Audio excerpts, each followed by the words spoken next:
গ্রামের শেষ প্রান্তে ছোট্ট একটি বাড়িতে থাকত রাহুল।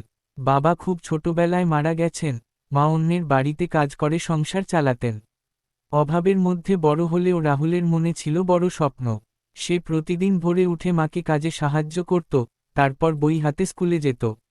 অনেক সময় বন্ধুদের খেলতে দেখে মন খারাপ হতো, তবুও সে পড়াশোনা ছেড়ে দিত না। একদিন স্কুলে শিক্ষক বললেন, জীবনে বড় হতে হলে কষ্টকে ভয় পেলে চলবে না। কথাটা রাহুলের মনে গভীরভাবে গেঁথে গেল। সেদিন থেকে সে আরও মন দিয়ে পড়তে শুরু করল। রাতে কেরোসিনের বাতির আলোয় বসে পড়াশোনা করত, মা পাশে বসে তাকিয়ে থাকতেন।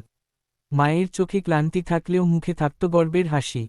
পরীক্ষার দিন এলো, গ্রামের সবাই বলতো, গরিব ছেলের আর কি হবে।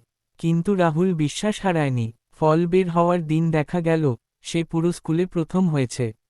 খবরটা ছড়িয়ে পড়তেই সবাই অবাক হয়ে গেল। শিক্ষকরা তাকে বুকে জড়িয়ে ধরলেন, মা খুশিতে চোখের জল ফেললেন। বছর কয়েক পরে রাহুল বড় শহরে পড়াশোনা করে ভালো চাকরি পেল। সে ফিরে এসে গ্রামের স্কুলে নতুন বেঞ্চ, বই আর আলো লাগানোর ব্যবস্থা করল। সবাই তখন বুঝল, পরিশ্রম আর বিশ্বাস থাকলে অভাব ও স্বপ্নের পথে বাধা হতে পারে না।